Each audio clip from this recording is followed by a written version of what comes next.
സൗദിയിലെ കമ്പനികൾ വാർഷിക ഓഡിറ്റ് റിപ്പോർട്ട് സമർപ്പിക്കാൻ വൈകിയാൽ 5 ലക്ഷം റിയാൽ വരെ പിഴ ഈടാക്കുമെന്ന് വാണിജ്യ മന്ത്രാലയം മുന്നറിയിപ്പ് നൽകി. സാമ്പത്തിക വർഷം പൂർത്തിയായ 6 മാസത്തിനുള്ളിൽ റിപ്പോർട്ട് സമർപ്പിക്കാനാണ് നിർദ്ദേശം.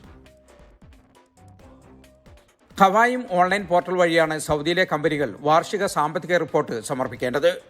സമയപരിധിക്കുള്ളിൽ കൃത്യമായ റിപ്പോർട്ട് സമർപ്പിക്കണമെന്ന് വാണിജ്യ മന്ത്രാലയം ഓർമ്മിപ്പിച്ചു. സാമ്പത്തിക വർഷം അവസാനിച്ച് 6 മാസത്തിനുള്ളിൽ ഓഡിറ്റ് റിപ്പോർട്ട് ഫയൽ ചെയ്യണം. ഇതിൽ വീഴ്ച സംഭവിച്ചാൽ 5 ലക്ഷം റിയാൽ വരെ പിഴ ചുമത്തുമെന്നാണ് മുന്നറിയിപ്പ്. ചെറുതും വലുതുമായ എല്ലാ സ്ഥാപനങ്ങൾക്കും നിയമം ബാധകമാണ്. പുതിയ കമ്പനി നിയമപ്രകാരമാണ് ഈ നിർദ്ദേശമെന്നും ഇതിന്റെ ഗൗരവം സൗദിയിലെ കമ്പനികൾ ഉൾക്കൊള്ളണമെന്നും കോർപ്പറേറ്റ്സ് പ്രതിനിധി CA അബ്ദുൽ ഹക്കീം പറഞ്ഞു. സൗദിയിലെ എല്ലാ കമ്പനികൾക്കും ഓഡിറ്റ്, അതായത് ഫിനാൻഷ്യൽ ഇയർ അവസാനിച്ച് കഴിഞ്ഞാൽ 2 കംപ്ലയൻസ് ആണുള്ളത്. ഒന്ന് ടാക്സ് ഫയലിങ്ങും, രണ്ടാമത്തേത് ഖവായിമിൽ അപ്ലോഡ് ചെയ്യേണ്ട ഓഡിറ്റ് റിപ്പോർട്ട് അപ്ലോഡ് ചെയ്യേണ്ടതായിട്ടുണ്ട്.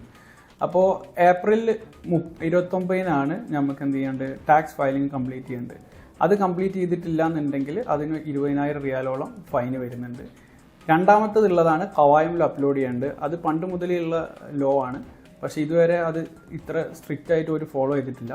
അപ്പോൾ ഇനി വരാൻ പോണ വർഷങ്ങളിൽ വളരെ സ്ട്രിക്റ്റ് ആയിട്ട് അത് ഫോളോ ചെയ്യും. അതിൻ്റെ ഡേറ്റാണ് ജൂൺ 30. അതിൻ്റെ മുന്നേ ഓഡിറ്റ് തീർത്ത് ഓഡിറ്റ് റിപ്പോർട്ട് ഓഡിറ്റർ ഖവായിമിൽ അപ്ലോഡ് ചെയ്യണം. കമ്പനിയുടെ സാമ്പത്തിക സ്ഥിതി, ലാഭനഷ്ടങ്ങൾ, പണമിടപാടുകൾ തുടങ്ങിയവ കൃത്യമായി റിപ്പോർട്ടിലുണ്ടായിരിക്കണം. റിപ്പോർട്ട് ഫയൽ ചെയ്യുന്നതിൽ വീഴ്ച വന്നാൽ കമ്പനിയുടെ CEO, മാനേജിംഗ് ഡയറക്ടർ, ചെയർമാൻ തുടങ്ങിയവർക്കായിരിക്കും ഉത്തരവാദിത്വം. ജലീൽ കണമകലം, 24, ജിദ്ദ.